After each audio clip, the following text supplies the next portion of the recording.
Estudo Bíblico Levítico 13, versos 1 a 59, o diagnóstico da lepra. Era dever do sacerdote determinar a presença de lepra e dar instruções relativas ao tratamento da concomitante impureza. Esta seção apresenta informações sobre a forma do sacerdote identificar a lepra no corpo humano, versos 1 a 46, numa peça de roupa, versos 47 a 59, e numa casa, capítulo 14, versos 33 a 48. Pelo visto, a lepra na roupa era um tipo de mofo ou fungo. A lepra na casa era provavelmente uma forma de caruncho na madeira ou de líquen contagioso na pedra.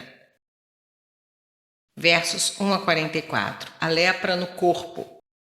6 casos são tratados aqui. A pústula, versos 2 a 8, a bolha causada pela úlcera, versos 18 a 23, a bolha causada pela queimadura de fogo, versos 24 a 28, a chaga no cabelo ou na barba, versos 29 a 37, as manchas na pele, versos 38 a 39, e a ferida na calva humana, versos 42 a 44.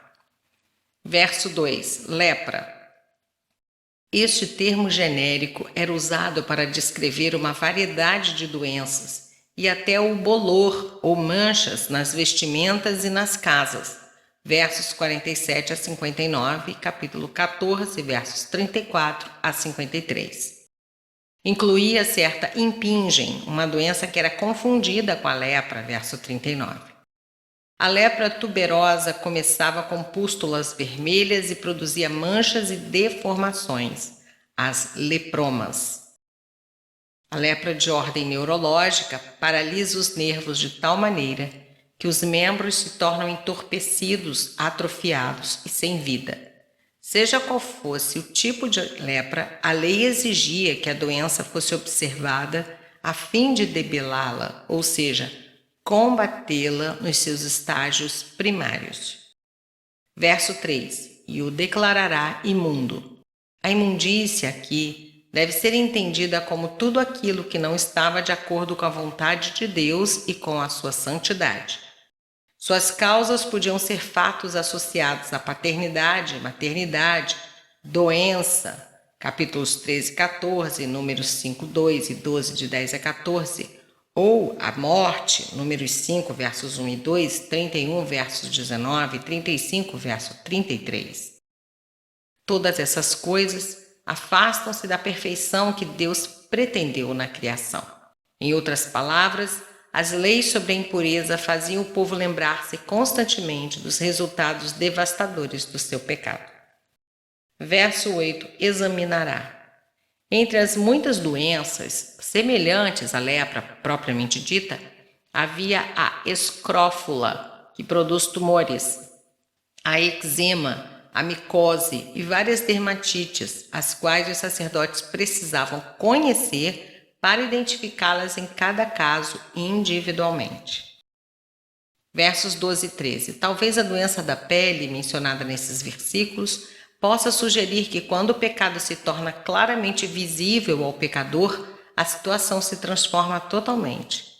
O Espírito Santo convence do pecado para reconhecer o seu estado, da justiça, apontando-o para o Salvador que o purifica de todo pecado, e do juízo, fazendo-o compreender que Cristo já o pronuncia limpo aqui na terra, João 15, 3, e também no julgamento final.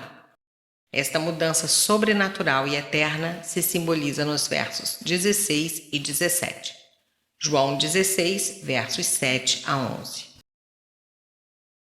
Verso 13. A brancura no corpo inteiro, sem porém haver sinais de apodrecimento, indicava uma doença da pele diferente da verdadeira lepra. Verso 14. Imundo. Segundo o capítulo 10, verso 10 e 11, 44, vemos que não se trata de uma limpeza física, mas ritual e aptidão para entrar na presença de Deus.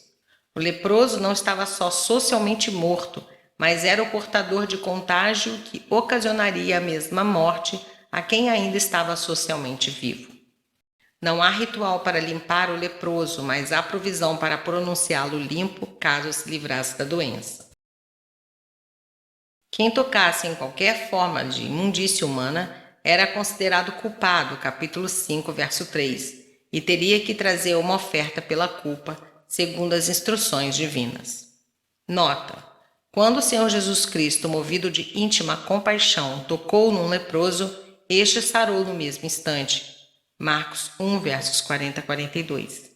O fato de Jesus ter deixado um leproso tocá-lo indica a apreciação que o Senhor fazia de si mesmo. Ele transcendeu as leis da impureza cerimonial, capítulo 5, verso 3, no ponto em que exortava os outros a observarem. A purificação dos leprosos também é indicação do ministério radical das curas de Jesus. Mateus 11, 5. Versos 18 a 23. A úlcera aqui descrita é comparável às feridas recebidas no mundo. As mágoas e os maus hábitos antigos normalmente são um ponto fraco para onde converge o pecado. Mas o crente recebe os golpes da vida com fé e com coragem, e então qualquer estrago causado pelo mundo não o levará à corrupção do pecado, não ficará mais fundo do que a pele, não produzirá o pelo branco do desfalecimento espiritual. Verso 18. Úlcera, em hebraico, inflamação, uma queimadura produzida por um golpe ou por uma contaminação, mas não pelo fogo. A lepra teria mais facilidade em atacar um centro assim debilitado. Versos 24 e 28. Queimadura, em hebraico, lugar chamuscado. O fogo se menciona sobre um ponto onde a lepra poderia se manifestar. Havia exames repetidos, tanto para descobrir a doença como também verificar sua ausência e evitar uma quarentena indevidamente imposta quando não se tratasse da lepra verídica. A queimadura descrita nesse trecho pode representar alguma paixão, como se descreve em 1 Coríntios 7, 9, que levaria ao pecado se não fosse regulada e dominada pela palavra de Deus.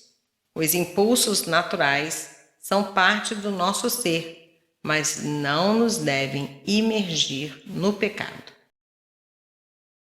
Versos 40 a 44.